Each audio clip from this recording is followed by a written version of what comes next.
আসসালামু আলাইকুম।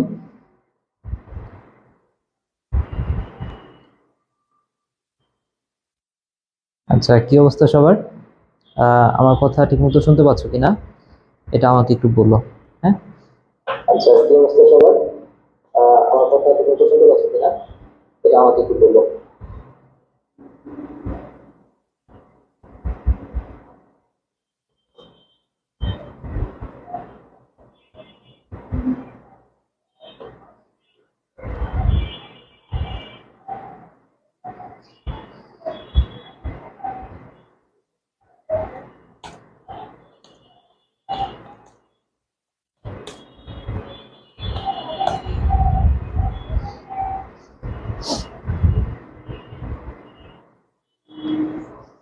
আচ্ছা। হ্যাঁ, অন্না, আদাব, রিমা ইসলাম, ওয়ালাইকুম সালাম। ভালো আছো তোমরা? ঠিক আছে, আমার কথা শুনতে পাচ্ছ? বলো তো, কথা কি শোনা যায়?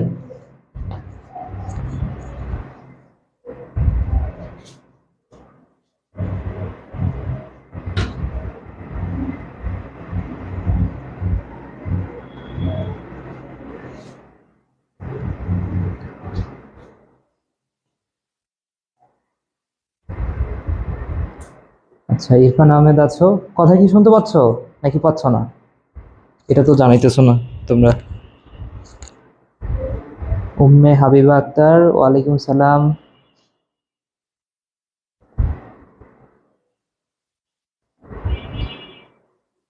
ওকে, কথা শোনা যাচ্ছে। আসো, আমরা দেরি না করে আজকের ক্লাসটা আমরা শুরু করি। ওকে।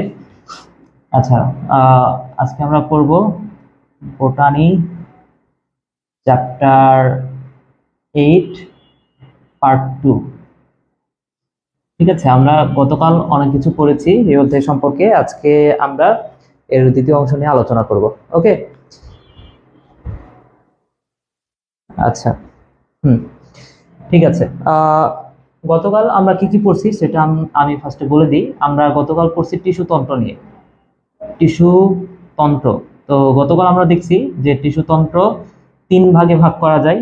প্রথমটা হচ্ছে 1 নাম্বার এপিডার্মাল টিস্যু তন্ত্র। এপিডার্মাল টিস্যু তন্ত্র। 2 নাম্বার হচ্ছে ভাস্কুলার বান্ডল। Vascular bundle. এবং 3 নাম্বার হচ্ছে ground meristem. Ground meristem. Okay. তো এই তিন ধরনের টিস্যুতন্ত্রের মধ্যে আমরা গতকাল এই ভাস্কুলার এপিডার্মাল টিস্যুতন্ত্র নিয়ে অলরেডি আলোচনা করে ফেলছি। ঠিক আছে। তো আজকে আমাদের বাকি যে দুইটা টপিক আছে, একটা হচ্ছে ভাস্কুলার বান্ডল এবং আরেকটা হচ্ছে গ্রাউন্ড মেরিস্টেম। এই দুটো টপিক নিয়ে আলোচনা করলে আজকে আমাদের শেষ হবে। ওকে। তাহলে আসো আমরা আমরা তাহলে প্রথমেই এই যে এই ভাস্কুলার বান্ডল এটা নিয়ে আলোচনা করি। ওকে। প্রথমে আমরা আলোচনা করব তাহলে ভাস্কুলার বান্ডল নিয়ে। তাহলে 2 নাম্বার যে টিস্যুতন্ত্র, 2 নাম্বার টিস্যুতন্ত্রের নাম হচ্ছে vascular bundle. Vascular bundle. Okay. তো ভাস্কুলার বান্ডল এই নামটা একটু খেয়াল করে দেখো। ভাস এই কথাটা শুনতে কার মতো মনে হচ্ছে বলো তো? ভাস কথাটা শুনতে বাসের মতো মনে হচ্ছে না? তাহলে বাসের কাজ কি?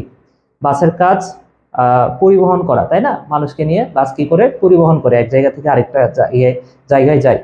তো এই কারণে ভাস্কুলার বান্ডলের আরেকটা নাম হচ্ছে পরিবহন টিস্যুতন্ত্র। পরিবহন টিস্যু তন্ত্র। ওকে। এখন উদ্ভিদের পরিবহন টিস্যুতন্ত্র বলতে কি বোঝায় একটু খেয়াল করে দেখো।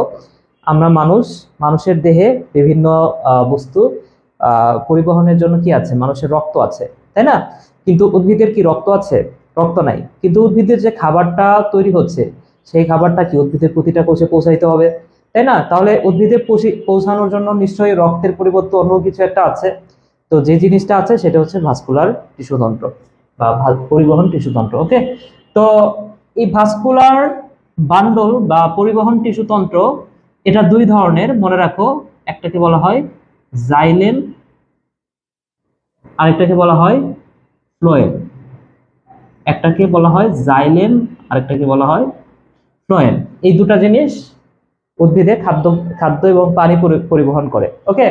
তো এখানে এখানে জাইলেমের এই যে প্রথম অংশটা একটু খেয়াল করে দেখো, প্রথম অংশটা হচ্ছে কি আছে, প্রথম অক্ষরটা হচ্ছে জ, তাই না? তো জাইলেমের জ থেকে মনে রাখো জল, জাইলেমের জ থেকে মনে রাখো জল। এবং জলের সাথে মনে রাখো লবণটাও মনে রাখো, যেহেতু জলের সাথে লবণটাও থাকে, ঠিক আছে? তো এই জল আর লবণকে একত্রে বলা হয় কোষ রস, একত্রে বলা হয় কোষ রস। তাহলে আমি যদি তোমাকে প্রশ্ন করি যে জাইলেমের কাজটা কি, জাইলেমের কাজ হচ্ছে জল পরিবহন করা, বা আমি যদি সামগ্রিকভাবে বলি জাইলেমের কাজ হচ্ছে কোষ রস পরিবহন করা। ওকে। এবং ফ্লোয়েমের এই যে ফ থেকে মনে রাখো ফুড, ফুড মানে কি বলতো? ফুড মানে হচ্ছে খাদ্য।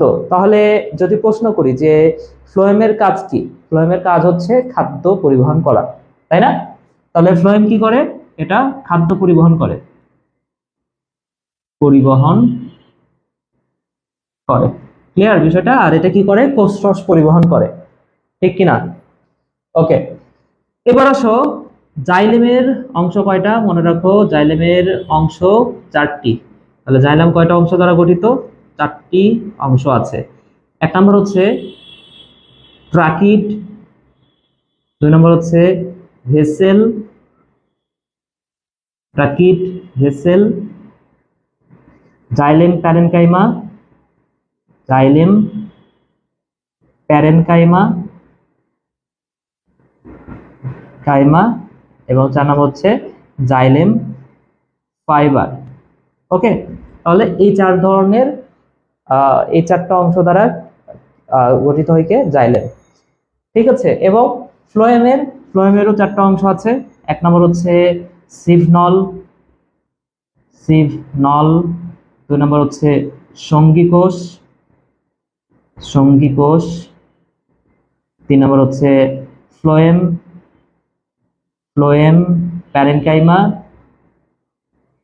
প্যারেনকাইমা, এবং চার নম্বর হচ্ছে phloem fibre, phloem fibre. Clear বিষয়টা? ওকে। সমা বলছো আসসালামু আলাইকুম ভাইয়া। ওয়ালাইকুম সালাম। ঠিক আছে, এতটুকু বুঝতে পারছো?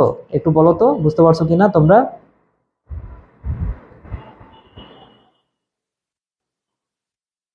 বুঝতে পারলে আমাকে জানাও।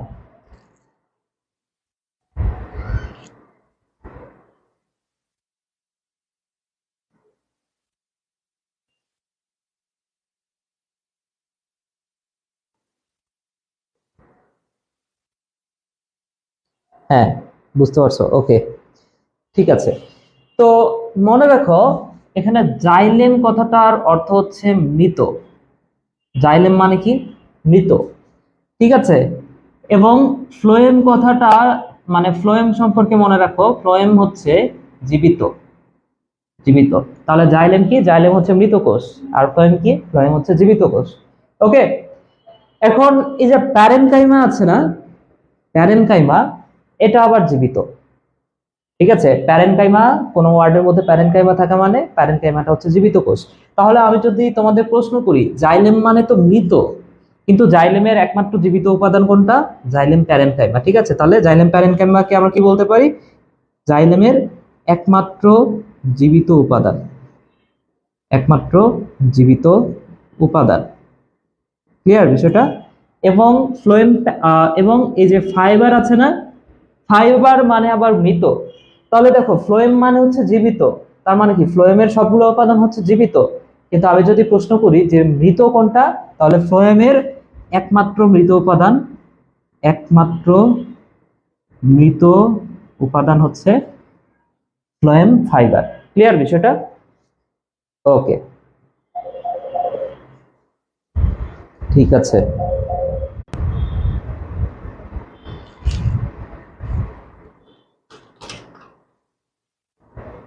ঠিক আছে, আচ্ছা।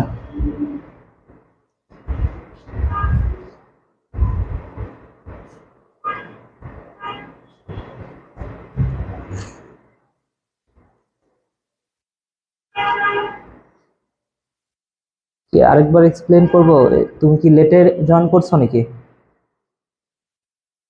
লেটে জয়েন করছো? আচ্ছা, লেটে জয়েন করলে এখন এক্সপ্লেন করার মতো কিছুই নাই, এটা হচ্ছে 2-3 মিনিটে 5 মিনিটের একটা ভিডিও, তুমি হচ্ছে শেষে একটু দেখে নিও। হ্যাঁ, আজকে অনেক কিছু করা আছে, তো আজকে আমরা আপাতত সামনের দিকে একটু আগাই।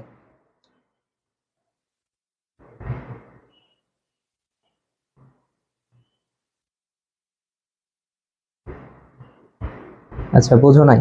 ঠিক আছে, দেখো, আহ, এই যে আমরা করতেছি ভাস্কুলার বান্ডল বা পরিবহন টিস্যুতন্ত্র নিয়ে। ঠিক আছে, পরিবহন টিস্যুতন্ত্র মানে কি?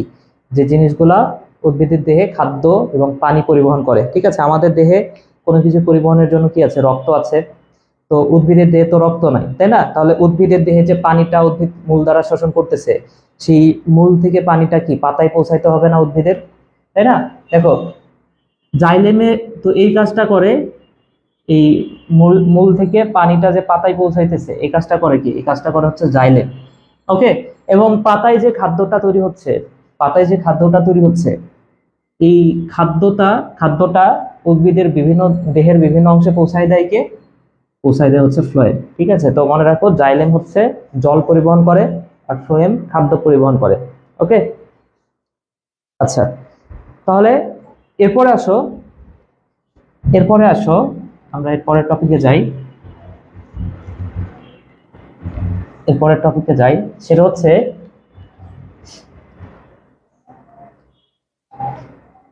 আহ, আচ্ছা, এর আগে কি ভাস্কুলার বান্ডল লিখছিলাম? ওটা আসলে ভাস্কুলার বান্ডল না, ভাস্কুলার টিস্যু তন্ত্র হবে। এবার আমরা যেটা করব সেটা হচ্ছে ভাস্কুলার বান্ডল।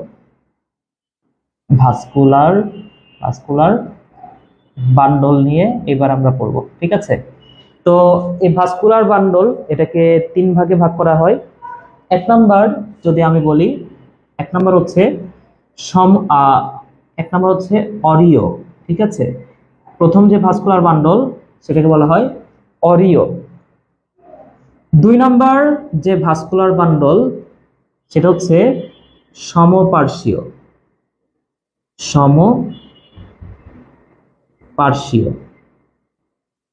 এবং 3 নাম্বার যে ভাস্কুলার বান্ডলটা দেখা যায়, 3 নাম্বার ভাস্কুলার বান্ডলকে বলা হয় কেন্দ্রিক। 3 নাম্বার ভাস্কুলার বান্ডলকে কি বলা হয়? 3 নাম্বার ভাস্কুলার বান্ডলকে বলা হয় কেন্দ্রিক। তাহলে ভাস্কুলার বান্ডল কয় প্রকার? 3 প্রকার। ঠিক আছে, আচ্ছা, এই এই যে এই টপিকটা আমি পড়াচ্ছি, এটা এই অধ্যায়ের সবচেয়ে গুরুত্বপূর্ণ টপিক। ঠিক আছে, এটা যদি কোটি কোটি স্টারও দিই, হ্যাঁ, তাইলেও দেওয়া যাবে। ঠিক আছে, এই অধ্যায়ের সবচেয়ে গুরুত্বপূর্ণ টপিক হচ্ছে এটা। এখন আমরা যেটা পড়তেছি, ভাস্কুলার বান্ডল তাহলে কয় প্রকার? 3 প্রকার। একটা হচ্ছে অরিও ভাস্কুলার বান্ডল, একটা হচ্ছে সমপার্শ্বীয় ভাস্কুলার বান্ডল, এবং আরেকটা হচ্ছে কেন্দ্রিক। ঠিক আছে, ওকে, আচ্ছা, তো আচ্ছা, এটা সমপার্শ্বী না, সরি, এটা হচ্ছে সংযুক্ত, সরি সরি সরি, এটা হচ্ছে সংযুক্ত। তাহলে অরিও সংযুক্ত, আর একটা হচ্ছে কেন্দ্রিক। ঠিক আছে, এই সংযুক্ত আবার 2 ধরনের। এই সংযুক্ত আবার 2 ধরনের, একটা হচ্ছে সমপার্শ্বীয়, সমপার্শ্বীয়, আর একটা হচ্ছে সমদ্বিপার্শ্বীয়। সমদ্বিপার্শ্বীয়। ঠিক আছে, এই সমপার্শ্বীয় আবার 2 ধরনের, একটা হচ্ছে আমরা বলতে পারি মুক্ত, এবং আরেকটা হচ্ছে বদ্ধ। একটা হচ্ছে মুক্ত এবং আরেকটা হচ্ছে বদ্ধ। এবং কেন্দ্রিক, এটা 2 ধরনের হতে পারে। একটাকে আমরা বলতে পারি জাইলেম কেন্দ্রিক, একটাকে আমরা বলতে পারি জাইলেম কেন্দ্রিক, এবং আরেকটাকে আমরা বলতে পারি ফ্লোয়েম কেন্দ্রিক। ফ্লোয়েম কেন্দ্রিক। ওকে, ঠিক আছে, তাহলে একটু খেয়াল করে দেখো, আমরা কি করতেছি? আমরা বলতেছি ভাস্কুলার বান্ডল, এটা কয় ধরনের? 3 ধরনের, অরিও, সংযুক্ত এবং কেন্দ্রিক। ঠিক আছে, কেন্দ্রিক কি ধরনের হতে পারে? একটা হচ্ছে জাইলেম কেন্দ্রিক হতে পারে, আরেকটা হচ্ছে ফ্লোয়েম কেন্দ্রিক হতে পারে। সংযুক্ত এটা সমপার্শ্বীয় হতে পারে, সমদ্বিপার্শ্বীয় হতে পারে। সমপার্শ্বীয় এটা আবার মুক্ত, বদ্ধ। এই ছকটা একটু দেখে নাও। হ্যাঁ, এই ছকটা একটু দেখো, এটা একটু আয়ত্ত করার চেষ্টা করো। ঠিক আছে, এখান থেকে প্রশ্ন আসবেই। হ্যাঁ, আমি তারপরের অংশে আগাচ্ছি। এতটুকু এতটুকু যদি তোমার হয়ে থাকে, এতটুকু যদি তোমার হয়ে থাকে এবং এতটুকু যদি বুঝতে পারো, আমাকে একটু কমেন্টে জানাও যে বুঝছো, তাহলে আমি এর পরের অংশে যাব। ঠিক আছে, এতটুকু এগুলো দ্বারা আমি কি বোঝাচ্ছি সেগুলো আমি এক্সপ্লেন করব, সমস্যা নাই। হ্যাঁ, জাস্ট দেখো যে এতটুকু তুমি লিখতে পারবা কিনা, এটা আমাকে একটু বলো। ঠিক আছে, আমি বোর্ডে যতটুকু লিখছি শুধুমাত্র এতটুকু তুমি লিখতে পারবা কিনা এখন সেটা আমাকে একটু বলো, তাইলেই হবে। ঠিক আছে, এগুলো দ্বারা কি বোঝায় আমি একটু পরে বোঝাচ্ছি। দ্রুত বলো, দ্রুত, বুঝছো কিনা? এতটুকু খাতায় লিখতে পারবা? জানাও।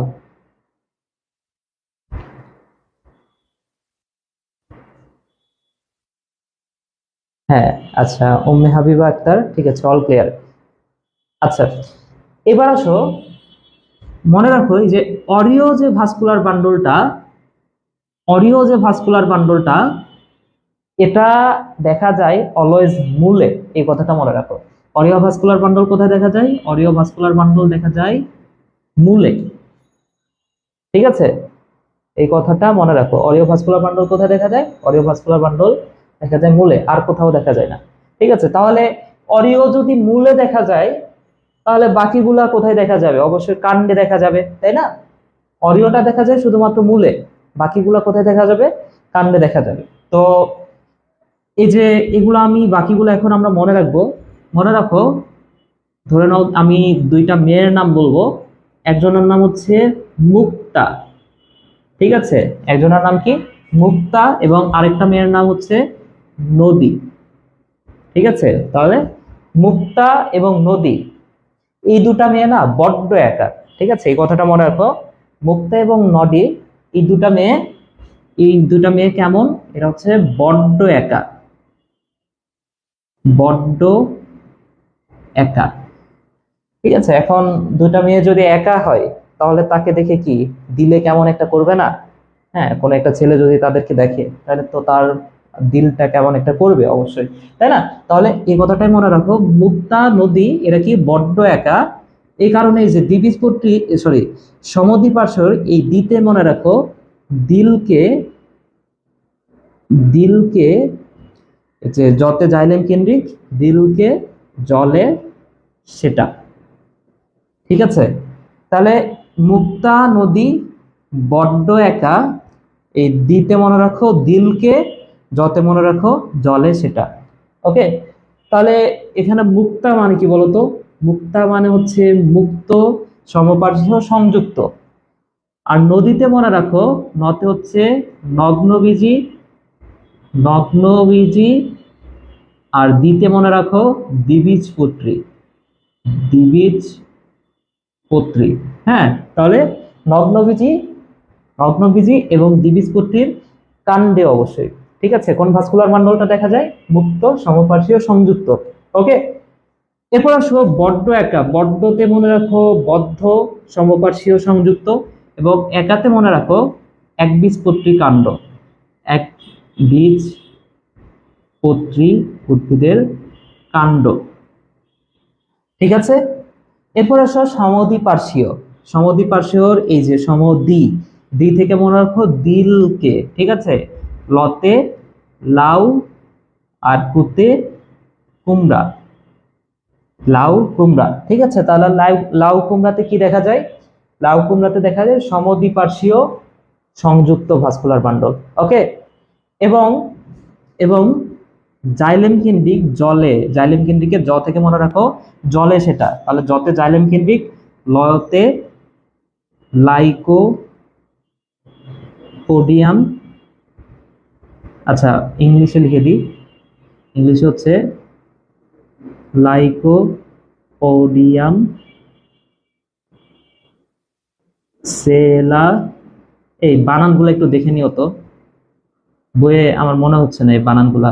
হ্যাঁ, সেলা জিনেলা, সেলা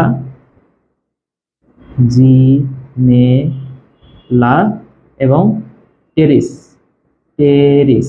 ঠিক আছে, অবশ্যই ইংরেজিতে, ইংরেজিতে বইয়ে লেখা আছে, ইংরেজি বানানটা একটু দেখে নিবা। ঠিক আছে, লাইকোপোডিয়াম বানানটা ঠিক আছে কিনা, আর সেলা জিনেলা এই বানানটা একটু বইয়ে একটু দেখে নিবা। ঠিক আছে, ওকে। তাহলে এখানে যা যা লিখছি, এখানে যা যা লিখছি, ঠিক আছে, এগুলা বাদে আমি যাই বলবো সেটা কি অবশ্যই ফ্লোয়েম কেন্দ্রিক হবে, তাই না? ফ্লোয়েম কেন্দ্রিক সম্পর্ক কি কি উদ্ভিদে দেখা যায় সেটা কিন্তু আমি লিখি নাই। তাহলে এখানে যা যা লিখছি এগুলা বাদে যা যা আছে সবকিছু কি ফ্লোয়েম কেন্দ্রিক। যেমন আমি যদি বলি ইয়াক্কা, ইয়াক্কা ইয়াক্কা কি এগুলোর মধ্যে ছিল? তাহলে এটা কি অবশ্যই ফ্লোয়েম কেন্দ্রিক দেখা যাবে এখানে। আমি যদি বলি ড্রাসানেসিয়া, ড্রাসানেসিয়া কি এগুলোর মধ্যে আছে? নাই, তাহলে সেটা কি? সেটা অবশ্যই ফ্লোয়েম কেন্দ্রিক। ওকে, তাহলে মূল হলে সেটা যে উদ্ভিদেরই মূল হোক, মূলে কি দেখা যায়? অরিও ভাস্কুলার বান্ডল দেখা যায়। ঠিক আছে,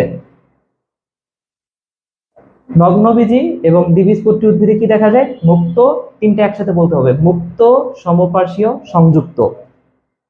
একবীজপত্রী উদ্ভিদের কাণ্ডে কি দেখা যায়? বদ্ধ, সমপার্শ্বীয়, সংযুক্ত। দ্বিবীজপত্রী লাউ কুমড়াতে কি দেখা যায়?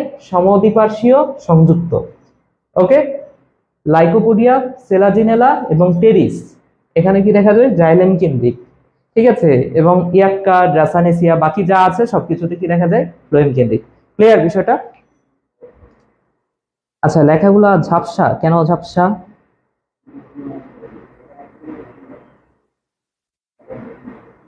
হ্যাঁ, স্বপ্ন আক্তার, ওয়ালাইকুম সালাম। ঝাপসা আসতেছে কেন? আমি তো দেখতেছি ল্যাপটপে লেখাগুলো তো একদম ক্লিয়ার। এখনো কি ঝাপসা?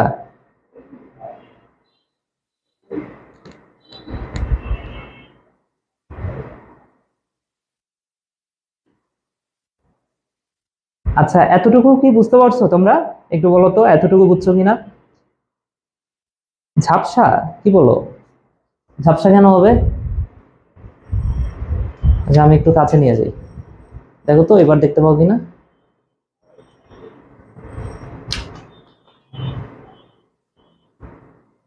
এবার দেখতে পাও? বলো তো।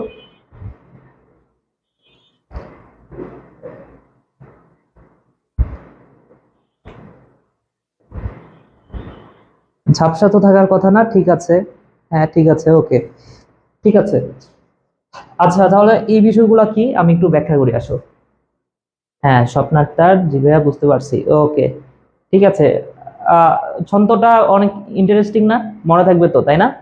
এই ছন্দটা, ঠিক আছে। এখান থেকে একটা এমসিকিউ তুমি শিওর থাকো যে একটা এমসিকিউ তুমি অবশ্যই পাবা। ঠিক আছে, এই কথাটা একদম একদম শিওর থাকো যে এখান থেকে তুমি একটা এমসিকিউ পাবা। ঠিক আছে, এবং সিকিউতে তো আসতেই পারে, আসবে সিকিউতে। ওকে, আচ্ছা, এখন আসো অরিওটা। অরিওটা এটা নিয়ে খুব বেশি আলোচনার প্রয়োজন নাই, অরিও ভাস্কুলার বান্ডল। আমরা আসলে যে এটা নিয়ে আলোচনা করি। ঠিক আছে, দেখো, সমপার্শ্বীয় মানে কি? সংযুক্ত মান কি? সংযুক্ত মান হচ্ছে ধরে নাও যুক্ত থাকবে। ঠিক আছে, ধরে নাও যে এই যে আমার এটা একটা ভাস্কুলার, এটা ধরে নাও আমার এই হাতটা হচ্ছে জাইলেম, এই হাতটা হচ্ছে ফ্লোয়েম।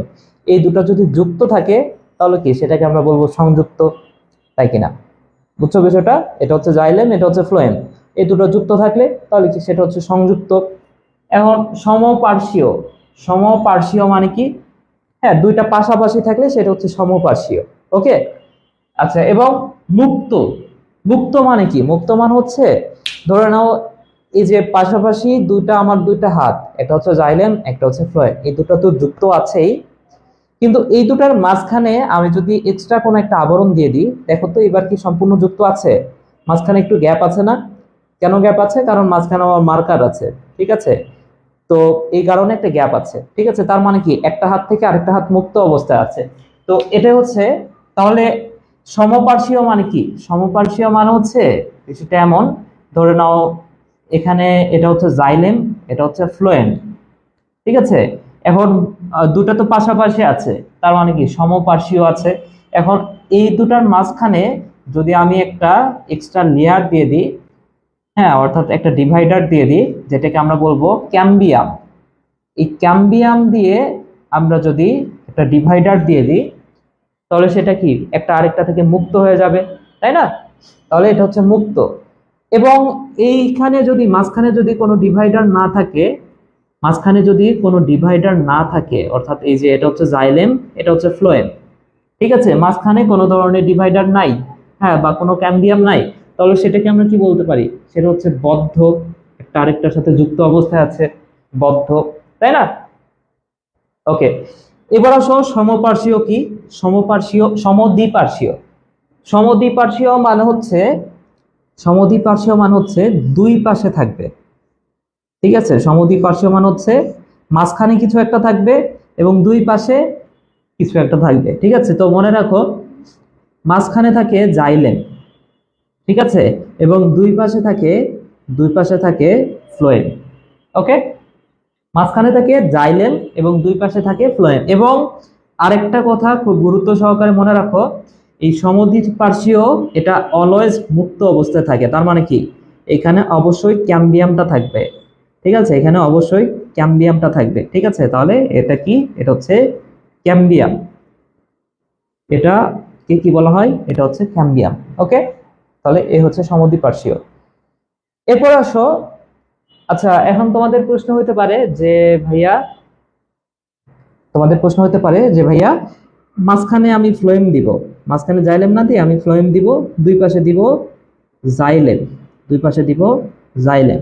আসলে এমনটা হয় না, দুই পাশে জাইলেম না, জাইলেমটা অবশ্যই মাঝখানে থাকে, ঠিক আছে, এবং ফ্লোয়েমটা থাকে দুই পাশে। হ্যাঁ, এই কথাটা মনে রাখো। কেন বিষয়টা এমন হয় এটা তোমাদের বইয়ে আলোচনা করা নাই, তবে আমি যতদূর জানি সে হচ্ছে দুই পাশে জাইলেম দিলে, জাইলেম যেহেতু জল পরিবহন করে, হ্যাঁ, তো জল পরিবহনের জন্য এটা দুই পাশে না দিয়ে মাঝখানে থাকে উদ্ভিদের, ঠিক আছে। কোনো উদ্ভিদের পাশের দিকে এই জাইলেমটা থাকে না, মাঝখানের দিকে থাকে, বুঝছো? ওকে, এরপর আসো জাইলেম কেন্দ্রিক। জাইলেম কেন্দ্রিক বিষয়টা কি? কেন্দ্রিক মানে কি? কেন্দ্রিক মানে হচ্ছে কেন্দ্র কার থাকে বলতো? নিশ্চয়ই একটা বৃত্তের কেন্দ্র থাকে, তাই না?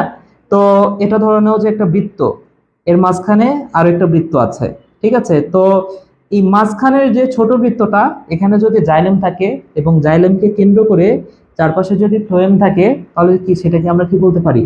সেটাকে আমরা বলতে পারি জাইলেম কেন্দ্রিক, তাই না? আর যদি বিষয়টা এমন হয় মাঝখানে আছে ফ্লোয়েম এবং চারপাশে আছে জাইলেম, তাহলে সেটাকে আমরা কি বলতে পারি? ফ্লোয়েমটা কেন্দ্রে আছে, ফ্লোয়েম কেন্দ্রিক, তাই কিনা? বুঝছো বিষয়টা? ওকে, বুঝলে আমাকে বলো। আর অডিওটা কেমন? অডিওটা হচ্ছে এই যে এমন, এটা হচ্ছে ধরে নাও যে আহ, এটা হচ্ছে ভাস্কুলার বান্ডল, এর মধ্যে অডিওটা হচ্ছে এই যে এরকম বান্ডল আকারে থাকে, ঠিক আছে, এই যে এইভাবে থাকে, এই অবস্থা থাকে, ঠিক আছে। এর মধ্যে জাইলেম এবং ফ্লোয়েম আবদ্ধ অবস্থায় থাকে, এর মধ্যে জাইলেম ফ্লোয়েম আবদ্ধ অবস্থায় আছে, বুঝছো? বই একটু চিত্রটা দেখো, তাহলে বুঝতে পারবে। ওকে,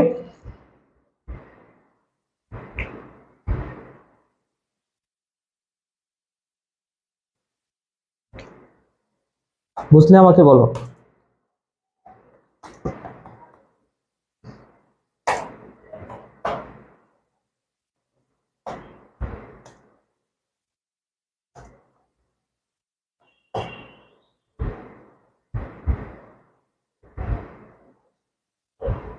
হ্যাঁ, মাঝখানে ক্যাম্বিয়াম থাকলে মুক্ত, না থাকলে বদ্ধ। হ্যাঁ, বোঝাই তো যাচ্ছে, তাই না? হ্যাঁ, ক্যাম্বিয়াম থাকলে কি, ক্যাম্বিয়াম হচ্ছে একটা ডিভাইডার। ডিভাইডার মানে কি, দুইটা জিনিস মুক্ত হয়ে গেল। হ্যাঁ, আর বদ্ধ মানে কি, দুইটা পাশাপাশি অবস্থায় আছে, লাগানো অবস্থায় আছে, ঠিক আছে। তাহলে এটা হচ্ছে বদ্ধ। ক্লিয়ার?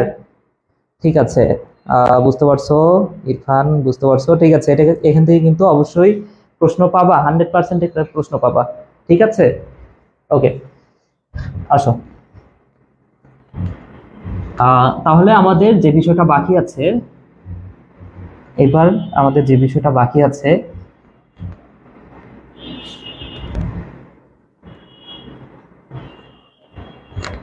সেটা হচ্ছে গ্রাউন্ড মেরিস্টেম। 3 নম্বর যে টিস্যু, সেগুলোকে বলা হয় গ্রাউন্ড মেরিস্টেম।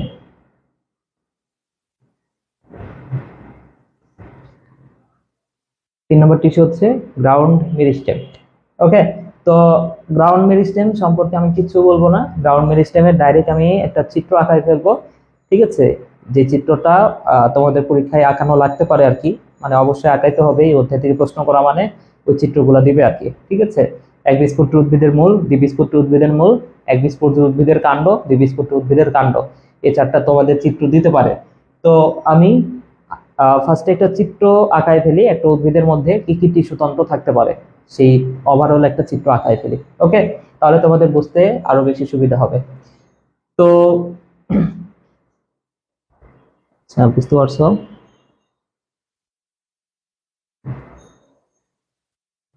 ওকে, ঠিক আছে। তাহলে আমি এখানে গ্রাউন্ড মেরিস্টেম দিলাম। আচ্ছা, গ্রাউন্ড মেরিস্টেম আমি না দিই, এখানে আমি যে চিত্রটা আঁকাবো, চিত্রটার মাধ্যমে আমি সবকিছু ব্যাখ্যা করব একদম। ঠিক আছে, একদম গতকালের ক্লাস থেকে ওই যে টিস্যুতন্ত্রের শুরু থেকে যা কিছু পড়াইছি একটা চিত্রের মাধ্যমে আমি সবকিছু ব্যাখ্যা করব।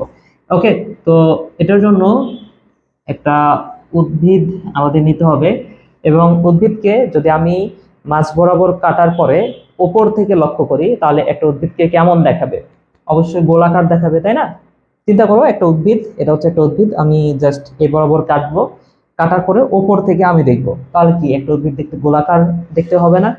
তো এই উদ্ভিদে কি কি টিস্যু আছে আমরা এই গোলাকার অংশে দেখবো। ঠিক আছে, তো সবার উপরের যে ত্বকটা, সবার ওপরে এখানে যে ত্বকটা, একটু ভালো করে খেয়াল করো, এই যে সবার ওপরের দিকে যে ত্বকটা, এই ত্বকটাকে কি বলা হয়?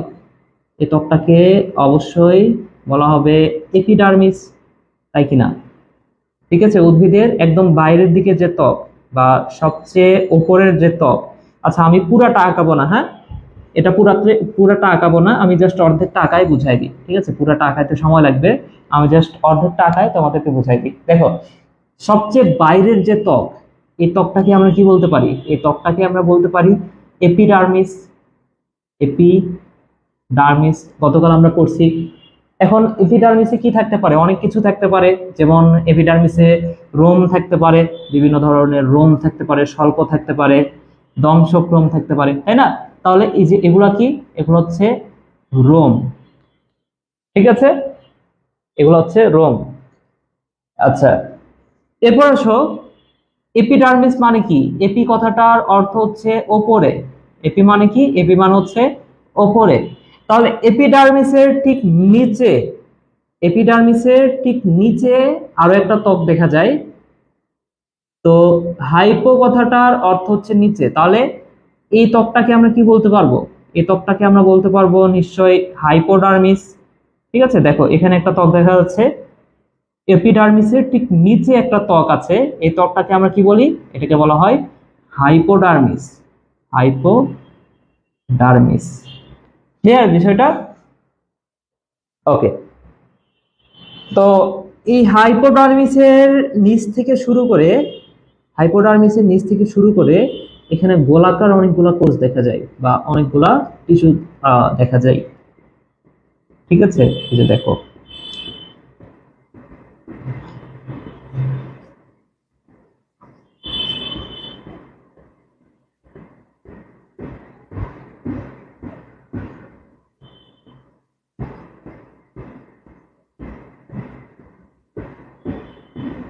দেখছো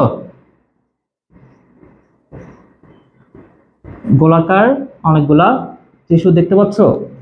এই টিস্যুগুলোকে বলা হয়, বা এই কোষগুলোকে বলা হয়, এগুলাকে বলা হয় কর্টেক্স। এটাকে কি বলা হয়? এটাকে বলা হয় কর্টেক্স।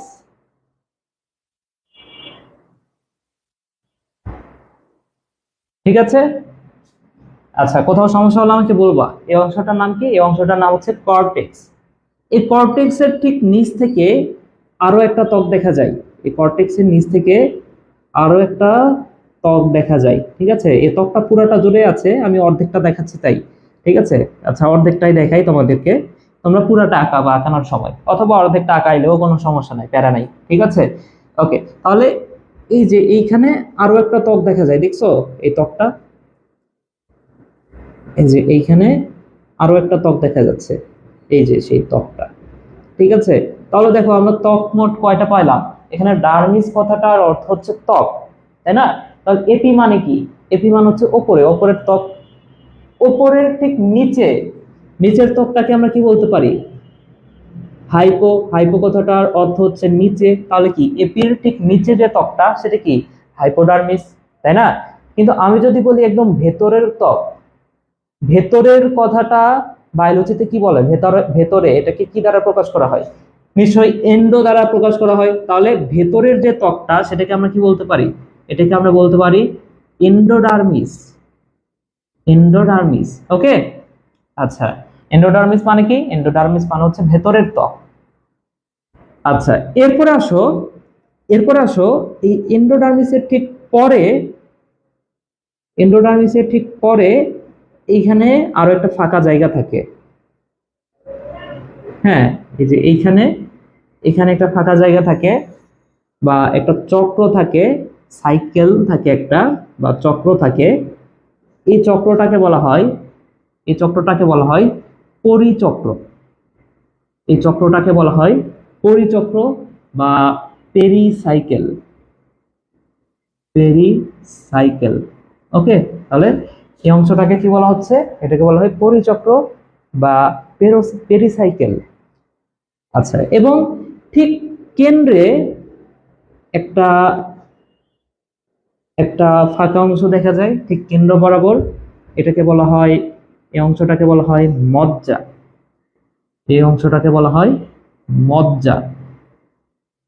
ঠিক আছে, এবং এই মজ্জা থেকে কিছু রশ্মি বের হয়। এই মজ্জা থেকে কিছু রশ্মি বের হয়, যে রশ্মিগুলাকে বলা হয় যে রশ্মিগুলাকে বলা হয় মজ্জা রশ্মি। যে রশ্মিগুলাকে বলা হয় মজ্জা রশ্মি। ওকে, দেখো তো বুঝতেছো কিনা। এবং এইখানে লাস্ট আর দুইটা জিনিস থাকে মাত্র। দেখো আমরা অনেক কিছু আঁকাইছি, কিন্তু জাইলেম ফ্লোয়েম কিন্তু এখনো আঁকাই নাই। ঠিক আছে, তাহলে এখানে যে বিষয়গুলো থাকবে সেটা হচ্ছে এখন হচ্ছে বাকি আছে জাইলেম। হ্যাঁ, এই যে দেখো গোলাকার যে অংশগুলো দেখতে পাচ্ছ, এই গোলাকার অংশগুলোকে বলা হয় জাইলেম। এই পাশে লিখে দিই, এটাকে বলা হয় জাইলেম। ক্লিয়ার বিষয়টা? এবং এর ভেতরে এই যে ত্রিকোণাকার কিছু কোষ দেখাচ্ছি, এই কোষগুলোকে বলা হয়, এগুলোকে বলা হয় ফ্লোয়েম, যেগুলো খাদ্য পরিবহন করে। ঠিক আছে, এই কোষগুলোকে বলা হয় ফ্লোয়েম। তাহলে দেখো জাইলেম ফ্লোয়েম সবকিছু আঁকাইলাম। ঠিক আছে, এতটুকু তোমরা বুঝছো কিনা বলো তো? এতটুকু তোমরা বুঝছো? কে কে আছো, কার মাথা ঘুরাই বলো তো? মাথা ঘুরাইতেছে নাকি তোমাদের?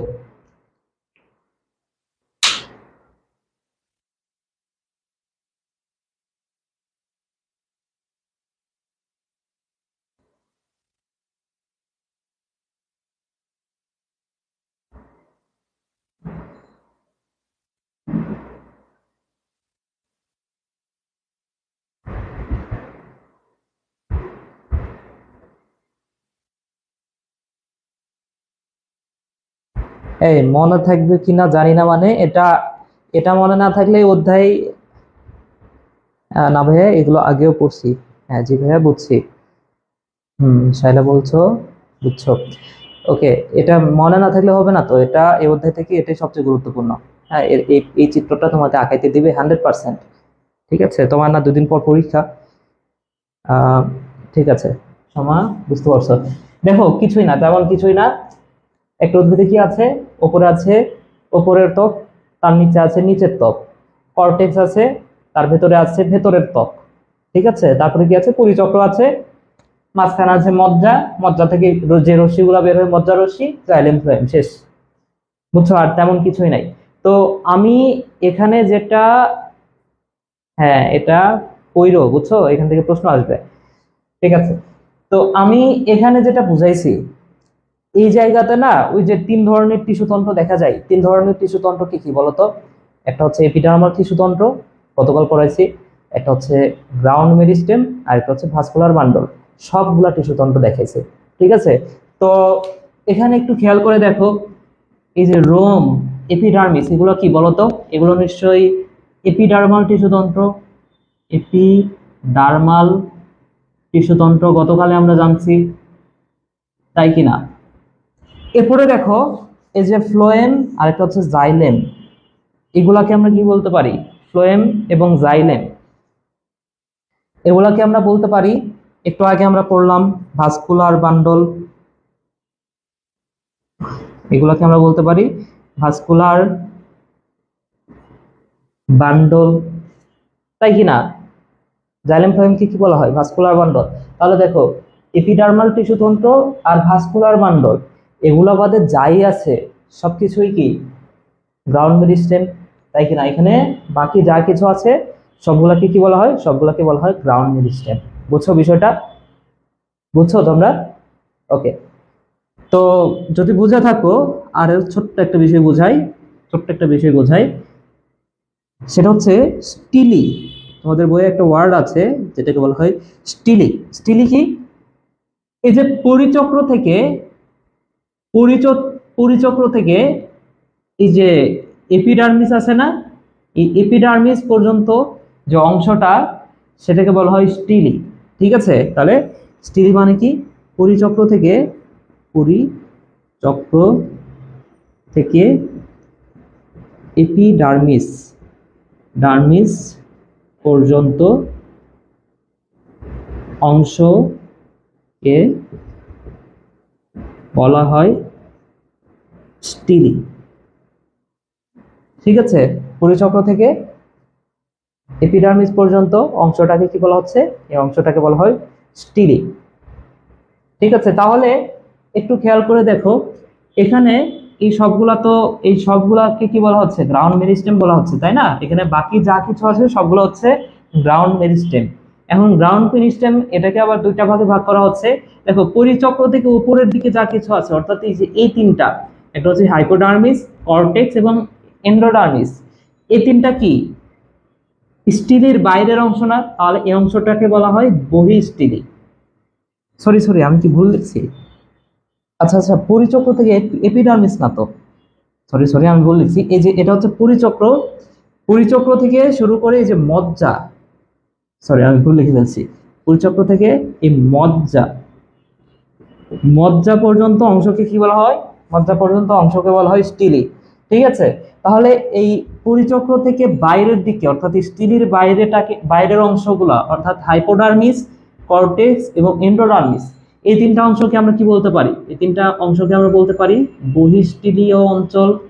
বহিঃস্টিলীয় অঞ্চল, তাই না? এবং বাকি যে তিনটা থাকে, অর্থাৎ পেরিসাইকেল, মজ্জারশ্মি এবং মজ্জা, এটাকে আমরা কি বলতে পারি? এগুলোকে আমরা বলতে পারি অন্তঃস্টিলীয় অঞ্চল। এগুলোকে বলা হয় অন্তঃস্টিলীয় অঞ্চল। ঠিক আছে, বুঝতে পারছো কিনা আমাকে বলো। এবার এবার একটু বলো যে বুঝতে পারছো কিনা। আর গ্রাউন্ড মেরিস্টেম কি বুঝতে পারছো? এপিডার্মাল টিস্যু তন্ত্র এবং ভাস্কুলার বান্ডল, এই দুটো বাদে যা কিছু আছে সবকিছু হচ্ছে গ্রাউন্ড মেরিস্টেম। বুঝছো কিনা আমাকে বলো তো। না বুঝলে কোথায় বোঝো নাই আমাকে বলো, সেটা বুঝাই দিচ্ছি। ওকে, বুঝতে পারছো? বুঝতে পারো নাই এমন কেউ আছো? হ্যাঁ, স্বপ্ন আক্তার, বুঝতে পারছো? ঠিক আছে, বাকিরা? সুমিতা আছো নাকি? বাকিরা কি বুঝছো?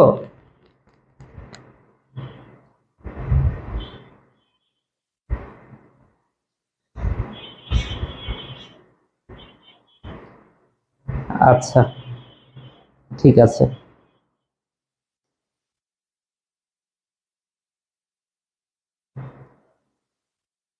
আচ্ছা, তোলো তোলো, দ্রুত দ্রুত, 2 মিনিট সময়। ওকে, উম্মে হাবিবা আক্তার, বুঝছো?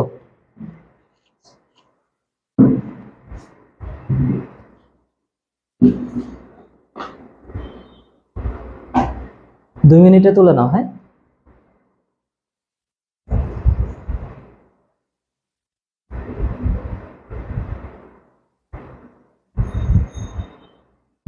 সমা, বুঝছো? ওকে, ঠিক আছে, তোলা হয়েছে। আচ্ছা, এইবার আসো, তোমাদের ছোট্ট একটা বিষয় বোঝাবো। ঠিক আছে, এবার আসো, তোমাদের ছোট্ট একটা বিষয় বোঝাবো।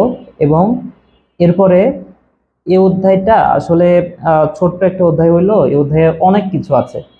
ঠিক আছে, কিন্তু আমি একটা কাজ করব, এই যে এই অংশটা বোঝানোর পরে আমি এই অধ্যায়ের বিরাট একটা টপিককে ছোট্ট একটা শর্ট ফর্মের মধ্যে নিয়ে আসবো, ছোট্ট একটা অংশের মধ্যে নিয়ে আসবো, যেখান থেকে এমসিকিউ তো আসবেই, এবং তোমাকে একটু ওই ওই বিষয়টা যদি আয়ত্ত করতে পারো ভালো করে, ওখান থেকে সিকিউ এর অ্যান্সার করতে পারবা। ঠিক আছে, হ্যাঁ, আমি খুব শর্ট করে বুঝাই দিব, তুমি যদি আয়ত্ত করতে পারো তোমরা, তাহলে এখান থেকে এমসিকিউ সিকিউ সব একদম এক পেজের মধ্যে অ্যান্সার করতে পারবে। ঠিক আছে, মানে অনেক বড় একটা পড়াকে এক পেজের মধ্যে নিয়ে আসবো আমরা। ঠিক আছে, তো তার আগে ছোট্ট একটা বিষয় বুঝি আমরা। ওকে,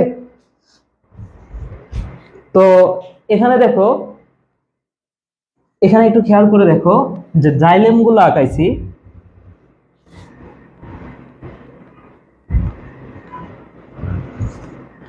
এখানে একটু খেয়াল করে দেখো, এখানে যে জাইলেম গুলো আঁকাইছি, জাইলেম গুলার দেখতে কেমন বলতো? জাইলেম গুলা দেখতে যে এরকম গোলাকার, তাই কিনা? এভাবে আঁকাইছি না জাইলেম? তো মনে রাখো, হ্যাঁ মনে রাখো, এই যে জাইলেম, জাইলেম এটা দুই ধরনের হয়। একটা হচ্ছে মেটাজাইলেম, একটা হচ্ছে মেটাজাইলেম, আরেকটাকে বলা হয় প্রোটোজাইলেম। প্রোটোজাইলেম, ঠিক আছে, একটা হচ্ছে মেটাজাইলেম আর এটা কি প্রোটোজাইলেম। ঠিক আছে, আচ্ছা, এখন এখানে মেটা, মেটা থেকে মনে রাখতে পারো মোটা। ঠিক আছে, তাহলে মেটাজাইলেম দেখতে কেমন বলতো? মেটাজাইলেম দেখতে কিছুটা মোটা ধরনের। এবং প্রোটোজাইলেম এটা কি? এটা হচ্ছে মোটা না, প্রোটো মানে প্রো মানে যেহেতু শুরু, তার মানে কি আদি জাইলেম বা ছোট জাইলেম, এভাবে মনে রাখতে পারো। ঠিক আছে, তাহলে মেটাজাইলেম যদি এরকম হয়, প্রোটোজাইলেম তাহলে কেমন হবে? প্রোটোজাইলেম দেখতে হবে ছোট। ঠিক আছে, তো এখন তোমরা তিনটা মনে রাখতে পারো, তিনটা না অ্যাকচুয়ালি চারটা মনে রাখো। ম ম ঠিক আছে, প্রথম মতে মনে রাখো এটা হচ্ছে মাহি ভাইয়ের ট্রিক্স। ওকে, প্রথম মতে মনে রাখো মাহি ভাইয়ের দুর্দান্ত ট্রিক্স। ওকে, পরের মতে মনে রাখো মূলে মেটাজাইলেম, মেটাজাইলেম মতে মাঝে। ওকে, তাহলে এই কথাটা মনে রাখো, মাহি ভাইয়ের ট্রিক্স কি? মূলে মেটাজাইলেম মাঝে। ঠিক আছে, অর্থাৎ যে উদ্ভিদের মূল যেটা, মূলে এই যে মোটা জাইলেম, মেটাজাইলেম বা মোটা জাইলেম যেটা, এটা কোথা থেকে? মাঝের দিকে থাকে। ঠিক আছে, তাহলে প্রোটোজাইলেম কোথায় থাকবে? প্রোটোজাইলেম অবশ্যই পরিধির দিকে থাকবে, তাই কিনা? তাহলে মেটাজাইলেমটা যদি মাঝে থাকে, প্রোটোজাইলেমটা কোথায় থাকবে? অবশ্যই পরিধির দিকে থাকবে। এখন মূলে যদি মেটাজাইলেমটা মাঝে হয়, তাহলে কাণ্ডে কি হবে বলতো? কাণ্ডে কি হবে? কাণ্ডে ঠিক উল্টা হবে। কাণ্ডে প্রোটোজাইলেম মাঝে, প্রোটোজাইলেম মাঝে, আর মেটাজাইলেমটা তাহলে কোথায়? মেটাজাইলেমটা অবশ্য পরিধির দিকে। ঠিক আছে, প্রোটোজাইলেম যদি মাঝে হয়, মেটাজাইলেম তাহলে কোথায় হবে? পরিধির দিকে। এখন এই ধরনের গঠনটা, হ্যাঁ, এই যে কাণ্ডে প্রোটোজাইলেম মাঝে, এই ধরনের গঠনটাকে বলা হয় এন্ডার্ক। এই ধরনের গঠনকে কি বলা হয়? এন্ডার্ক। আর এই যে মূলে মেটাজাইলেম মাঝে, এই ধরনের গঠনটাকে বলা হয় এক্সার্ক। ঠিক আছে, এই ধরনের গঠনকে কি বলা হয়? এই ধরনের গঠনকে বলা হয় এক্সার্ক। ঠিক আছে, তো এই কথাটা মনে রাখতে পারো, এই যে কাণ্ড আর এন্ডো মিল আছে না, এন্ডার্ক বা এন্ডো। হ্যাঁ, কাণ্ড এন্ডো, এই কথাটা মনে রাখতে পারো। কাণ্ডে কি দেখা যায়? কাণ্ডে হচ্ছে এন্ডার, আর মূলে কি দেখা যায়? মূলে হচ্ছে এক্সার্ক দেখা যায়। এই কথাটা মনে রাখো। ওকে, তো আমি যে বিষয়টা বোঝাচ্ছি, আমি জাস্ট এই অংশটুকু একটু আঁকানোর চেষ্টা করি। এখানে সবকিছু মুছাই দিই। হ্যাঁ, এটা এখানে আমি সবকিছু মুছাই দিই। ঠিক আছে, এখন এখন ধরে নাও এই যে মাঝখানে কি আছে বলতো? মাঝখানে হচ্ছে মজ্জা আছে, তাই না? মজ্জা আছে, আর চারপাশে মজ্জা রশ্মি এগুলো তো থাকবেই। পাশাপাশি আর কি আছে? জাইলেম আছে। এখন এটা যদি একটা মূলের চিত্র হয়, এটা যদি একটা মূলের গঠন আঁকাইতে দেয় তোমাকে, মূলের গঠন যখন আঁকাবা, তখন কি মূলে আমি কি বলছি? মেটাজাইলেম মাঝে। তার মানে কি এখানে যে মেটাজাইলেম গুলা দিব, সেগুলা কি মাঝের দিকে একটু মোটা জাইলেম গুলা দিব, এবং যত পরিধির দিকে যাবে জাইলেম গুলা তত কি হবে? ছোট হইতে থাকবে। ঠিক আছে, মাঝের দিকে থাকবে সবচেয়ে বড় বড় জাইলেম গুলা, এবং যত পরিধির দিকে যাবে জাইলেম গুলা কি হবে? তত ছোট হবে। ক্লিয়ার? এবং বিষয়টা যদি এমন হয় যে এটা হচ্ছে একটা কাণ্ড, এটা হচ্ছে কাণ্ডের একটা গঠন, তাহলে কেমন হইতো বিষয়টা? তাহলে এটা তো কেন্দ্র, এবং কেন্দ্রের দিকে থাকতো কি প্রোটোজাইলেম গুলা, ঠিক আছে, এবং যত আমরা পরিধির দিকে যাইতাম তত কি জাইলেম গুলা তত বেশি মোটা হইতো, ঠিক আছে। অর্থাৎ প্রোটোজাইলেম কেন্দ্রে, মেটাজাইলেম কোথায়, পরিধির দিকে, ঠিক আছে। তাহলে দেখো প্রোটোজাইলেম যত আমরা কেন্দ্রের দিকে যাচ্ছি, পরিধির দিকে যাচ্ছি, জাইলেম গুলো কি হচ্ছে তত বেশি বড় হচ্ছে, ঠিক আছে। তাহলে যদি কাণ্ড হয় তাহলে বিষয়টা এমন হবে, আর যদি মূল হয় তাহলে কি মেটাজাইলেম গুলোর মাঝে হইতো, ঠিক আছে। তাহলে এই ধরনের গঠনকে কি বলবো আমরা, কাণ্ডের যে জাইলেমের বিন্যাস সেটাকে আমরা কি বলি, এন্ডার্ক, ঠিক আছে। আর যদি এটা মূলের যে গঠনটা সেটাকে আমরা কি বলি, এক্সার্ক। ক্লিয়ার বিষয়টা? আচ্ছা, মাঝে মাঝে গ্রিন স্ক্রিন আসে কেন? কই গ্রিন স্ক্রিন? গ্রিন স্ক্রিন তো আসে নাই। আচ্ছা ঠিক আছে, বুঝছো? বুঝছো কিনা বলো।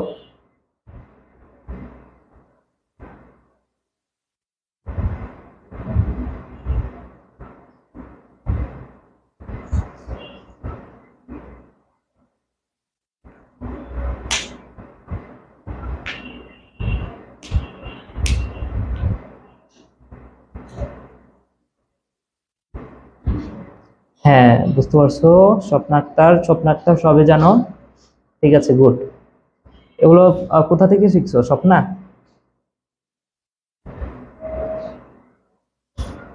এর আগে কোথায়, মানে কোথা থেকে পড়ছো এই পড়াগুলা, বলো তো।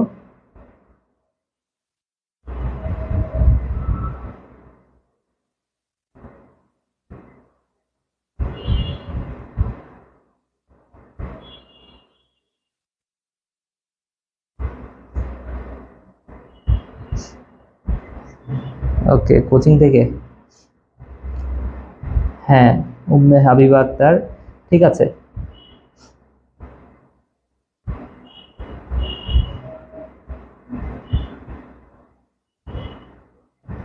মাধবপুর কোচিং এ কি আমি পড়েছিলাম? আচ্ছা, সমা বলছো জাইলেম থেকে, আবার বুঝাইলে ভালো হতো। জাইলেমের কোথা থেকে? আচ্ছা সমা, তুমি হচ্ছে এই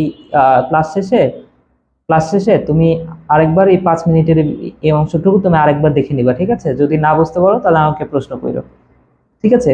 আহ কিছু তো বুঝছো তাই না? যতটুকু বুঝছো এতটুকু তুমি হচ্ছে নিজে নিজে আগে বোঝার চেষ্টা করো আরেকবার, ঠিক আছে। ওকে, সুমন ভাই পড়েছে। আচ্ছা ঠিক আছে, তুমি এই বিষয়টা আরেকবার একটু বোঝার চেষ্টা করো, ঠিক আছে। নিজে নিজে বুঝলে হয় কি, এটা তোমার কখনো আর ভুল হবে না, ঠিক আছে। আমি যদি পড়াই দিই এটা তুমি হয়তো বা আহ, অত গুরুত্ব দিয়ে পড়বা না, পরে আবার ভুলে যাবা, ঠিক আছে। তো নিজে আগে চেষ্টা করো, তারপর যদি কিছু সমস্যা হয় তাহলে তো আমি আছি। ওকে, ঠিক আছে। ঠিক আছে, ওকে। আসো, এইবার আমি তোমাদেরকে এই পুরো অধ্যায়টাকে না ছোট্ট একটা একটা পেজের মধ্যে তোমাদেরকে আমি দিয়ে দিব, ঠিক আছে। এই পুরো অধ্যায়টাকে ছোট্ট একটা পেজের মধ্যে নিয়ে আসবো, এক পেজের মধ্যে সব বিষয়।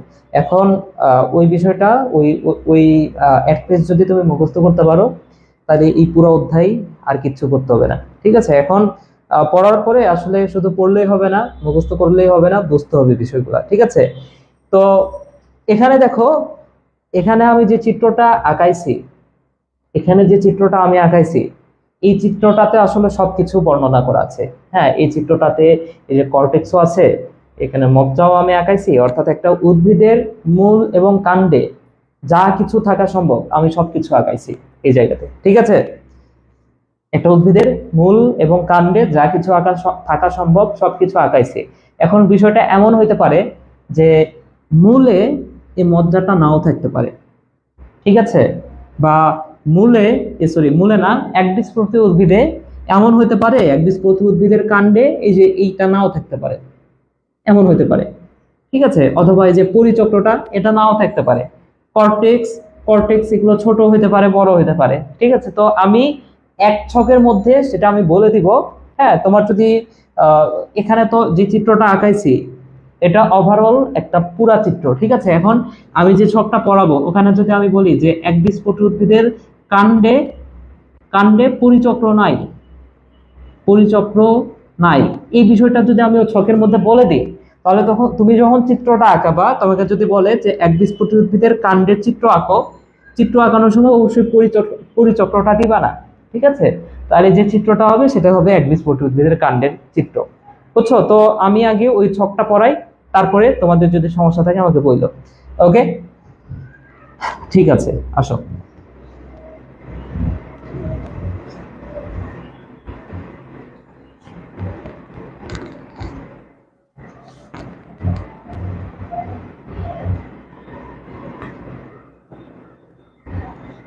আসো, তাহলে আমরা চারটা বিষয় নিয়ে আলোচনা করব। প্রথম যে বিষয়টা সেটা হচ্ছে এমু। এমু অর্থাৎ একবীজপত্রী উদ্ভিদের মূল, ঠিক আছে? এরপরে আসো দ্বিমু। দ্বিমু বা দ্বিবীজপত্রী উদ্ভিদের মূল। এরপরে আসো একা বা একবীজপত্রী উদ্ভিদের কাণ্ড। এবং লাস্ট ওয়ান হচ্ছে দিকা বা দ্বিবীজপত্রী উদ্ভিদের কাণ্ড। এই চারটাও বিষয় নিয়ে আমরা আলোচনা করব, ঠিক আছে? তাহলে এমু, দিমু, একা, দিকা। হ্যাঁ, প্রথমে এই কথাটাই মনে রাখো, এমু, দিমু, একা, দিকা, এই চারটা বিষয় নিয়ে আমরা আলোচনা করব। এখন এখন এই চারটা নামের মধ্যে এই নামটা একটু খেয়াল করে দেখো। এই নামটা কি বলতো? এই নামটা হচ্ছে একা, তাই না? তো যার নামই হচ্ছে একা, হ্যাঁ, আর বেশিক্ষণ বাকি না, আর 10 মিনিটের মতো লাগবে, ঠিক আছে? এই নামটা একটু খেয়াল করে দেখো, এর নামটা হচ্ছে একা। তো যার নামই হচ্ছে একা, সে কিন্তু আসলেই বড্ড একা, এই কথাটা মনে রাখো, ঠিক আছে? যার নামের মধ্যে আছে একা, সে তো আসলে একা হবে, তাই না? তো আমি যেটা বোঝাতে যাচ্ছি, এমন কোন একটা বৈশিষ্ট্য আমি বললাম যে বৈশিষ্ট্যটা সবার আছে, একজনের নাই। কার থাকবে না বলতো? একার থাকবে না, যেহেতু সে বড্ড একা, ঠিক আছে? তো এমন একটা বৈশিষ্ট্য আমি বললাম যেটা সবার আছে, একজনের নাই। কার নাই? অবশ্যই একার নাই, ঠিক আছে? আবার এই নামটা একটু খেয়াল করে দেখো, নামটা হচ্ছে দিকা। দিকা মানে কি? এর সবকিছু ডাবল ডাবল আছে, এরকমই তো বিষয়টা বোঝাচ্ছে, তাই না? অর্থাৎ আমি যেটা বোঝাচ্ছি, এমন একটা বৈশিষ্ট্য আমি বললাম যেটা কারোর নাই, এর নাই, এর নাই, এরও নাই, একজনের আছে। কার আছে? দিকার আছে। বুঝছো বিষয়টা? ওকে, ঠিক আছে। তাহলে এতটুকু অংশ বুঝছো তোমরা, যে কোন একটা বৈশিষ্ট্য সবার আছে, একজনের নাই, তাহলে কার থাকবে না? সেটা সেটা অবশ্যই একার থাকবে না। এবং কোন একটা বৈশিষ্ট্য কারোরই নাই, একজনের আছে। কার আছে? দিকার আছে। ওকে, ঠিক আছে। তাহলে আসো, আমি প্রথম যে বৈশিষ্ট্যটা আমি বলবো, প্রথম বৈশিষ্ট্যটা হচ্ছে রোম। রোম, রোম এখানে সবার আছে, সবার আছে, একজনের নাই। কার নাই বলতো? একার নাই, ঠিক আছে? রোম সবার আছে, একজনের নাই। কার নাই? একার নাই। আচ্ছা, 2 নম্বর হচ্ছে কিউটিকল।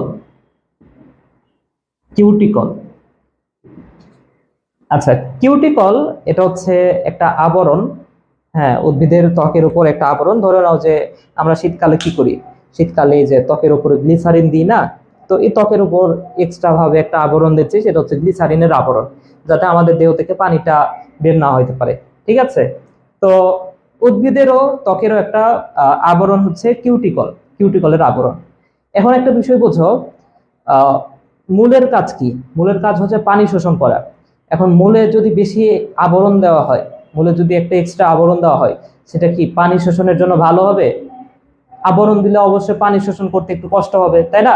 তাহলে মূলের কি কিউটিকলটা প্রয়োজন আছে? মূলের কিন্তু কোনো কিউটিকলের প্রয়োজন নাই। তাহলে কিউটিকলটা থাকে কার? কিউটিকল থাকে কাণ্ডের। কার থাকে? কাণ্ডের। কিন্তু এই মূলের কোনো কিউটিকলের প্রয়োজন নাই। বুঝছো?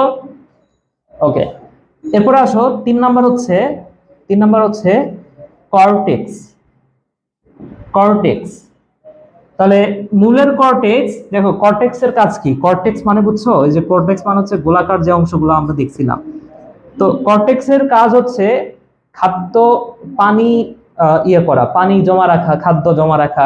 ঠিক আছে, এখন মূল দিয়ে কি পানি সবসময় শোষিত হচ্ছে না, তাহলে এর কর্টেক্সটা নিশ্চয়ই বড় হবে, এখানে পানিগুলো জমা থাকা লাগবে, তাই না? তাহলে মনে রাখো মূলের যে কর্টেক্স এটা বহু স্তর, এটা বহু স্তরে সজ্জিত থাকে, এটাও বহু স্তর। কিন্তু কাণ্ডের যে কর্টেক্স এটা মাত্র কয়েক স্তর, এটা মাত্র কয়েক স্তর, কয়েক স্তর। ক্লিয়ার বিষয়টা? বুঝতেছো তোমরা?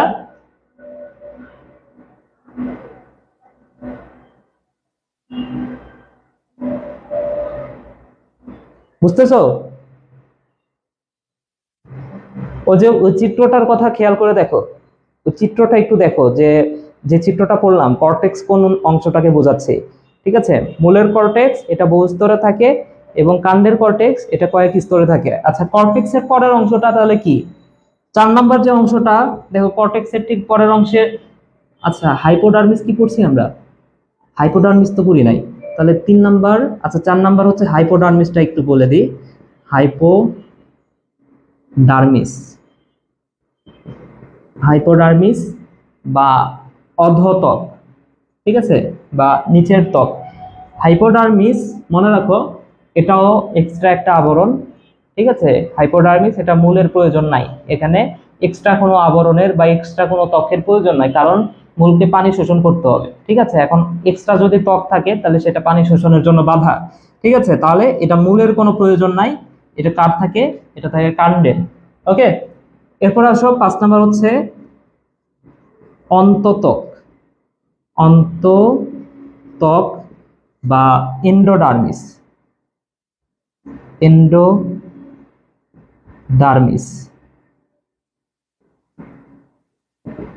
এন্ডোডার্মিস।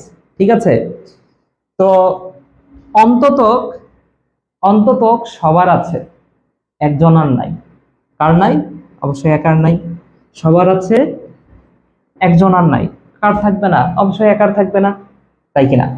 ঠিক আছে, এখন অন্তত্বক সম্পর্কে আরো কয়েকটা কথা মনে রাখো।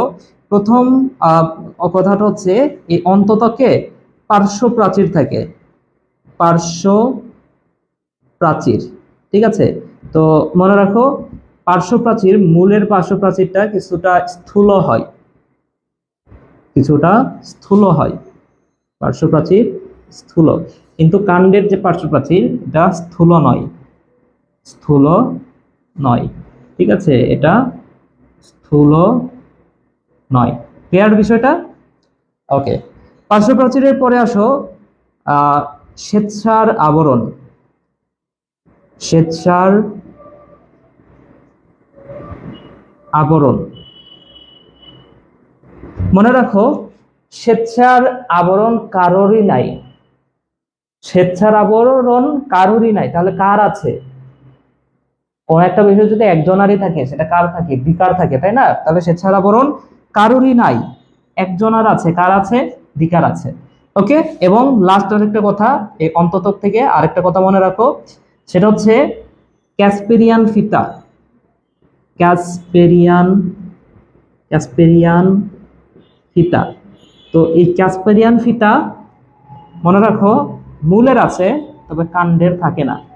ঠিক আছে, এটা মনে রাখো, মূলের থাকে কিন্তু কাণ্ডের থাকে না। ওকে, এতটুকু এতটুকু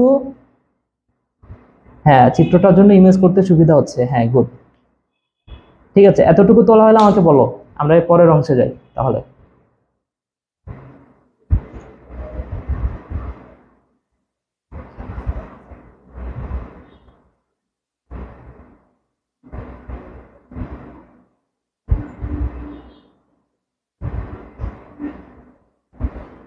এতটুকু হয়েছে?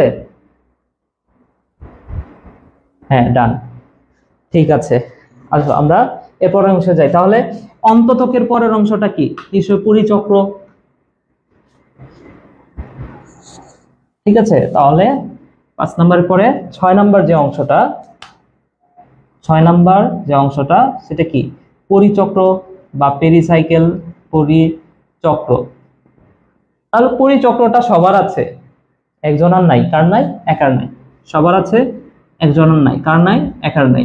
ওকে, এখন পরিচক্র থেকে এক্সট্রা আরেকটা বিষয় মনে রাখো, সেটা হচ্ছে পরিচক্র থেকে স্টার্চ শীট, এটা মনে রাখো। আচ্ছা, স্টার্চ শীট মানে তো স্বেচ্ছার আগুন। এটা হচ্ছে, আচ্ছা ভুলে গেলাম যে পরিচক্র থেকে কি মনে রাখতে হবে। ও হ্যাঁ, মনে পড়ছে, এটা হচ্ছে হার্ড ব্লাস্ট। হার্ড ব্লাস্ট, বা যেটাকে আরেকটা নামে রাখা হয়, এটাকে বলা হয় গুচ্ছ টুপি। গুচ্ছ টুপি, ঠিক আছে। তো হার্ড ব্লাস্ট বা গুচ্ছ টুপি কথাটার অর্থ কি মনে রাখো। হার্ড ব্লাস্ট বা গুচ্ছ টুপি মানে হচ্ছে ফ্লোয়েমের ওপর, ফ্লোয়েমের ওপর স্ক্লেরেন কাইমার আবরণ, স্ক্লেরেন কাইমার আবরণ, ঠিক আছে। হার্ড ব্লাস্ট বা গুচ্ছ টুপি মানে হচ্ছে কি বলছো ভাইয়া, কাস্পিরিয়ান ফিতা মূলের কোন স্থানে থাকে? আচ্ছা, এটা তোমার চিত্রের প্রয়োজন নাই তো দেখানোর। এটা হচ্ছে কাস্পিরিয়ান ফিতা থাকে, এটা ওই যে এন্ডোডার্মিস, যেটা এন্ডোডার্মিসের সাথে যুক্ত থাকে, ঠিক আছে। এটা তোমার হচ্ছে চিত্রে বোঝানোর প্রয়োজন নাই। ওকে, আচ্ছা, তাহলে এটা এই হার্ড ব্লাস্ট বা গুচ্ছ টুপি এটা কারোরই নাই, কারোরই নাই। কার আছে? দিকার আছে। বুঝছো কিনা বিষয়টা? ঠিক আছে, এতটুকু যদি বুঝে থাকো, তোমাদের একটা প্রশ্ন করব আমি। এতটুকু যদি বুঝে থাকো, তোমাদের একটা প্রশ্ন করব। প্রশ্নটা হচ্ছে যে 7 নাম্বার যে পার্থক্যটা আমরা করব, দেখো আমরা এর আগে স্টিলি সম্পর্কে পড়ছি। স্টিলি কয় ধরনের বলো তো? একটা হচ্ছে বহিঃস্টিলি, একটা হচ্ছে বহিঃস্টিলি, আর একটা হচ্ছে অন্তঃস্টিলি। অন্তঃস্টিলি অঞ্চলে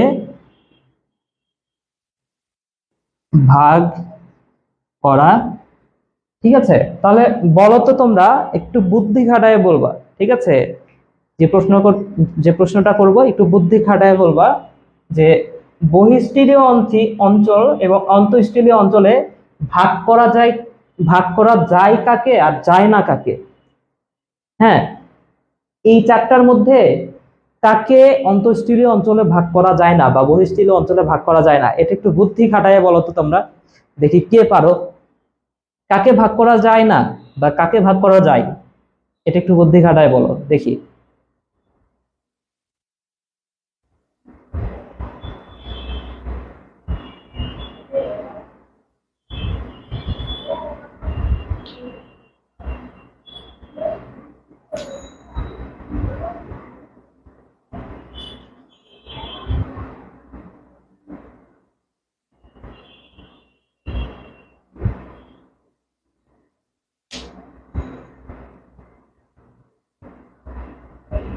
ডিবিজি কে? ডিবিজি আবার কি জিনিস? কাকে ভাগ করা যায় না, এটা আমাকে একটু বলো দেখি, বুদ্ধি খাটায় বলো, কে পারবা? এটা তো পারা উচিত, এখন পারা উচিত না? দেখো আমি তোমাদের বুঝাই দিই। দেখো এখানে স্টিলি মানে কি? স্টিলি মানে আমি বুঝাইছি। স্টিলি মানে কি বলছি? স্টিলি মানে হচ্ছে পরিচক্র থেকে মজ্জা পর্যন্ত অংশকে বলা হয় স্টিলি। এতটুকু বলছি না, যে পরিচক্র থেকে শুরু করে এই মজ্জা পর্যন্ত অঞ্চলকে কি বলা হয়? এই অঞ্চলটাকে বলা হয় স্টিলি। এখন পরিচক্র কোনটাই, যে এটা হচ্ছে পরিচক্র, তো যার পরিচক্রই নাই, হ্যাঁ, যার পরিচক্রটাই নাই, তাকে কি এই বহিঃস্থলী বা অন্তঃস্থলীতে ভাগ করা যাবে? যার পরিচক্রটাই নাই, তাকে কি বহিঃস্থলী বা অন্তঃস্থলীতে ভাগ করা যায়? যায় না কিন্তু। ঠিক আছে, তাহলে বহিঃস্থলী বা অন্তঃস্থলীকে ভাগ করা যায় কাদের? যাদের পরিচক্রটা আছে। যায় না কাদের? এই যে এটার পরিচক্র নাই, তাই এটাকে বহিঃস্থলী বা অন্তঃস্থলী অঞ্চলে ভাগ করা যায় না। ক্লিয়ার বিষয়টা? হ্যাঁ, ঠিক আছে, তাহলে সবগুলাকেই যায়, শুধুমাত্র ওই একটাকে যায় না। এরপরে আসো 8 নাম্বার হচ্ছে ভাস্কুলার বান্ডল। ভাস্কুলার বান্ডল, মনে রাখো ভাস্কুলার বান্ডল এখানে বলয় আকারে সাজানো থাকে, বলয় আকারে সাজানো থাকে, সাজানো থাকে। এখানেও বলয় আকারে সাজানো থাকে, এখানেও বলয় আকারে সাজানো থাকে। কিন্তু এখানে যেহেতু পরিচক্রটা নাই, হ্যাঁ, একবীজপত্রী উদ্ভিদের যেহেতু পরিচক্রটা নাই, মনে রাখো এখানে বলয় আকারে থাকে না, এখানে বিক্ষিপ্ত ভাবে থাকে, যে কোনো জায়গাতে থাকতে পারে, এখানে বিক্ষিপ্ত ভাবে থাকে। ঠিক আছে, তাহলে ভাস্কুলার বান্ডল মানে কি? জাইলেম আর ফ্লোয়েম। তো জাইলেম আর ফ্লোয়েম এখানে সব জায়গাতে বলয় আকারে সাজানো থাকে। কেন সাজানো থাকে? কারণ পরিচক্রটা আছে, পরিচক্রের ঠিক নিচেই তো জাইলেম ফ্লোয়েম গুলো থাকে, তাই না? কিন্তু যেখানে পরিচক্রটাই নাই সেখানে অবশ্যই বিক্ষিপ্ত ভাবে থাকবে, তাই কিনা? এরপর আসো 9 নাম্বার, ভাস্কুলার বান্ডল এর সংখ্যা। ভাস্কুলার বান্ডলের সংখ্যা কত? মনে রাখো এখানে 6 এর অধিক থাকে। একবীজপত্রী উদ্ভিদের মূলে 6 এর অধিক, 6 এর অধিক। কিন্তু এখানে কয়টা থাকে? এখানে থাকে 2 থেকে 4টি। দ্বিবীজপত্রী উদ্ভিদের মূলে কয়টা থাকে? 2 থেকে 4টি। এই কথাটা মনে রাখো। ঠিক আছে, এতটুকু তোলা হয়েছে? তোলা হলে বলো।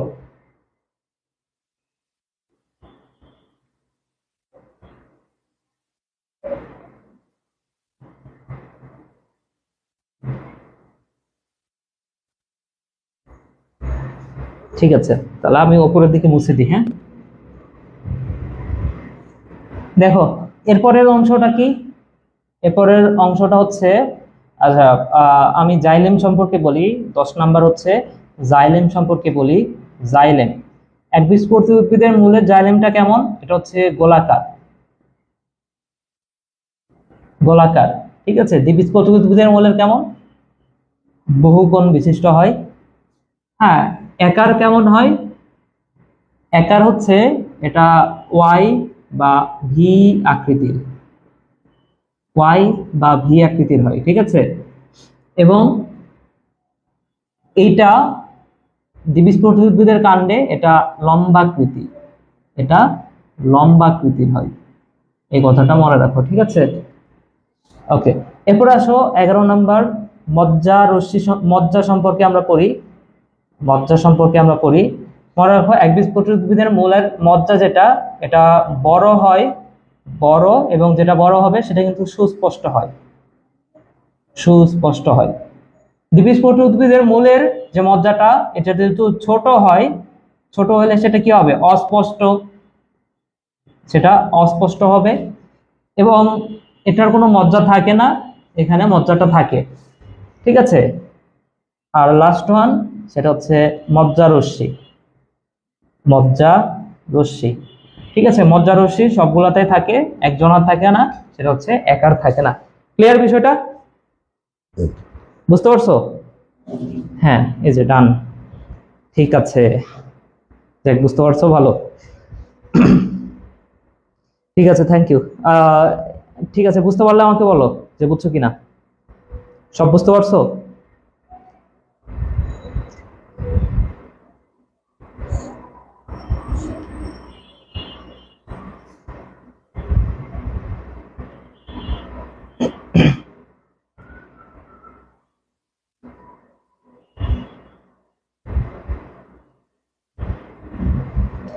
তাহলে দেখো, যার নামের মধ্যে আছে একা, অর্থাৎ একবীজপত্রী উদ্ভিদের কাণ্ডের কথা আমি বলতেছি, এইখানে কিন্তু কোনো কিছুই প্রায় নাই।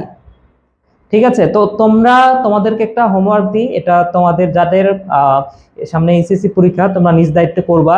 তোমাদের এটা হোমওয়ার্ক, সেটা হচ্ছে তোমাদের বইয়ে এইবার ভাস্কুলার বান্ডলটা, সরি ভাস্কুলার বান্ডল বলতেছি, ওই যে যে চিত্রটা আমি এর আগে আঁকাইছি, ওটা তো ওভারঅল একটা চিত্র ছিল, কিন্তু একবীজপত্রী উদ্ভিদের কাণ্ডের চিত্রটা নিশ্চয়ই এমন হবে না, তাই না?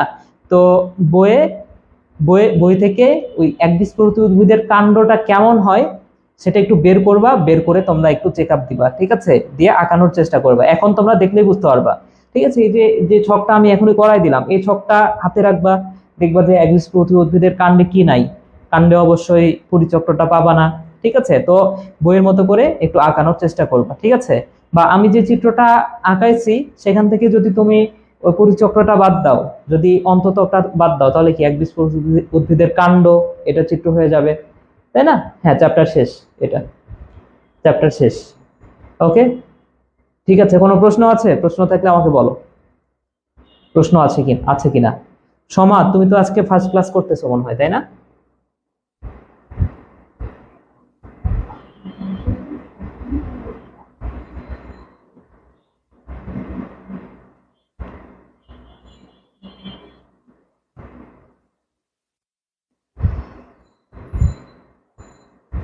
কোনো প্রশ্ন আছে? থাকলে বলো।